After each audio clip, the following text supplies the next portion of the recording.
అపోస్తుల కార్యముల గ్రంథం 27వ అధ్యాయం. మేము ఓడ ఎక్కి ఇటలీ వెళ్ళవలెనని నిర్ణయమైనప్పుడు వారు పౌలును మరికొందరు ఖైదీలను ఐగుస్తు పటాలములో శతాధిపతి అయిన యూలి అను వానికి అప్పగించిరి.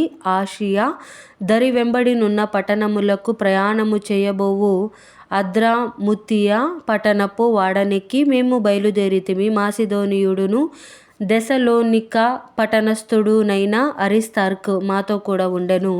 మరునాడు సిదోనుకు వచ్చితిమి. అప్పుడు యూలి పౌలు మీద దయగా ఉండి అతడు తన స్నేహితుల యొద్దకు వెళ్ళి పరామరిక పొందుటకు అతనికి సెలవిచ్చెను. అక్కడ నుండి బయలుదేరిన తరువాత ఎదురుగాలి కొట్టుచున్నందున కుప్రా చాటున ఓడ నడిపించితిమి. మరియు కిలికియాకును పంఫులియాకును ఎదురుగా ఉన్న సముద్రము దాటి లూకియాలో ఉన్న మురాకు చేరితిమి. అక్కడ శతాధిపతి ఇటలీ వెళ్ళనయ్యున్న అలెగ్జాంద్రియ పట్టణపు ఓడ కనుగొని అందులో మమ్మును ఎక్కించెను. అనేక దినములు మెల్లగా నడిచి ఎంతో కష్టపడి క్నిదుకు ఎదురుగా వచ్చినప్పుడు గాలి మమ్మును పోనీయకున్నందున కేతు చాటున సల్మోనే దరిని ఓడ నడిపించితిమి. బహు కష్టపడి దాని దాటి మంచిరేవులు అను ఒక స్థలమునకు చేరితిమి.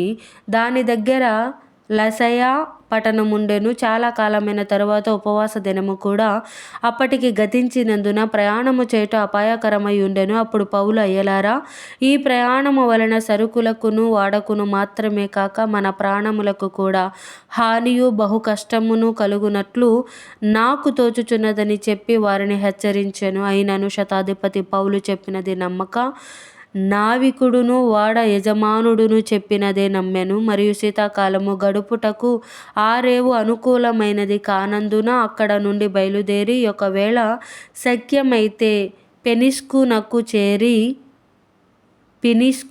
చేరి అక్కడ శీతాకాలము గడపవలెనని ఎక్కువ మంది ఆలోచన చెప్పిరి. అది నైరుతి వాయువ్య దిక్కుల తట్టునున్న కేతురేవై యున్నది. మరియు దక్షిణపు గాలి మెల్లగా విసరుచుండగా వారు తమ ఆలోచన సమకూడినదని తలంచి లంగరెత్తి కేతు ధరిని ఓడ నడిపించిరి. కొంచెము సేపైన తరువాత ఉరాకులోను అను పెనుగాలి కేతు మీద నుండి విసరెను. దానిలో ఓడ చిక్కుకొని గాలికి ఎదురు నడవలేక పోయినందున ఎదురు నడిపించుట మాని గాలికి కొట్టుకొని పోతిమి. తరువాత కౌదా అనబడిన ఒక చిన్న ద్వీపము చాటున దాన్ని నడిపింపగా పడవను భద్రపరుచుకొనుట బహు కష్టతరమాయెను. దానిని పైకెత్తి కట్టిన తరువాత త్రాళ్ళు మొదలైనవి తీసుకొని ఓడ చుట్టూ బిగించి కట్టిరి. మరియు సుర్తిసాను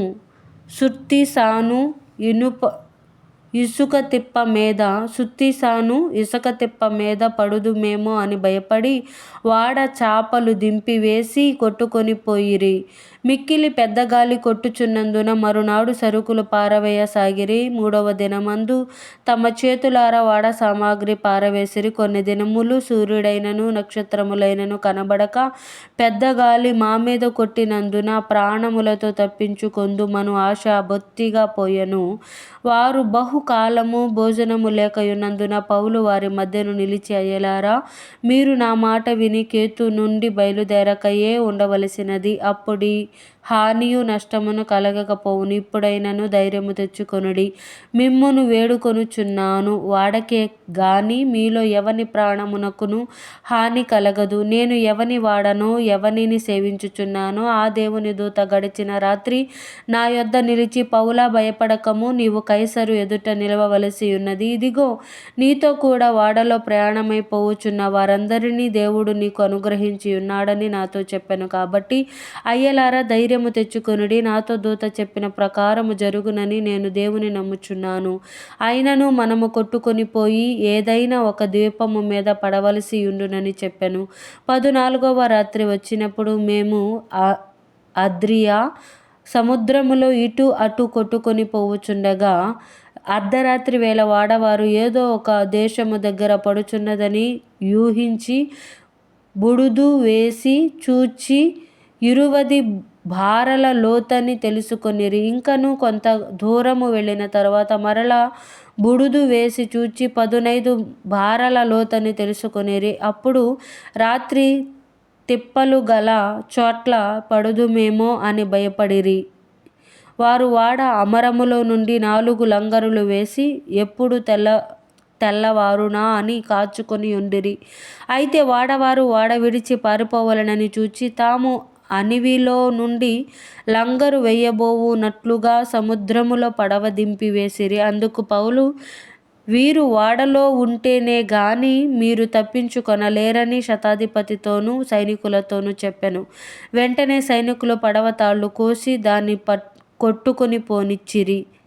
తెల్లవారుచుండగా పౌలు 14 దినముల నుండి మీరేమియూ పుచ్చుకొనక ఉపవాసముతో కనిపెట్టుకుని ఉన్నారు గనుక ఆహారము పుచ్చుకొనుడని మిమ్మును వేడుకొనుచున్నాను. ఇది మీ ప్రాణరక్షణకు సహాయమగును. మీలో ఎవని తల నుండి ఒక వెంట్రుక అయినను నశింపదని చెప్పుచు ఆహారము పుచ్చుకొనుడని అందరిని బ్రతిమాలెను. ఈ మాటలు చెప్పి ఒక రొట్టె పట్టుకుని అందరి ఎదుట దేవునికి కృతజ్ఞతాస్తుతులు చెల్లించి దాన్ని విరిచి తినసాగెను. అప్పుడు అందరూ ధైర్యము తెచ్చుకొని ఆహారము పుచ్చుకొనిరి. వాడలో ఉన్న మేమందరము 276 వారు తిని తృప్తి పొందిన తరువాత గోధుమలను సముద్రములో పారబోసి వాడ తేలిక చేసిరి. ఉదయమైనప్పుడు అది ఏ దేశమో వారు గుర్తుపట్టలేదు గాని దరిగల ఒక సముద్రపు పాయను చూచి సాధ్యమైన ఎడల అందులోనికి వాడను త్రోయవలెనని ఆలోచించిరి గనుక లంగరుల తాళ్ళు కోసి వాటిని సముద్రములు విడిచిపెట్టి చుక్కానుల కట్లు విప్పి ముందటి తెరచాప గాలికెత్తి సరిగా ధరికి నడిపించిరి గాని 2 ప్రవాహములు కలిసిన స్థలమందు చిక్కుకొని వాడను మెట్ట పట్టించిరి. అందువలన అనివి కూరుకొని పోయి కదలకయుండెను. అమరము ఆ దెబ్బకు బద్దలై పోసాగెను. ఖైదీలలో ఎవడునూ ఈదుకొని పారిపోకుండునట్లు వారిని చంపవలెనని సైనికులకు ఆలోచన పుట్టెను గాని శతాధిపతి పౌలును రక్షింప నుద్దేశించి వారి ఆలోచన కొనసాగనీయక మొదట ఈదగల వారు సముద్రములో దుమికి దరికి పోవలెననియూ కడమ వారిలో కొందరు పలకల మీదను కొందరు వాడ చెక్కల మీదను పోవలెననియూ ఆజ్ఞాపించెను. ఇలాగు అందరూ తప్పించుకొని దరి చేరిరి.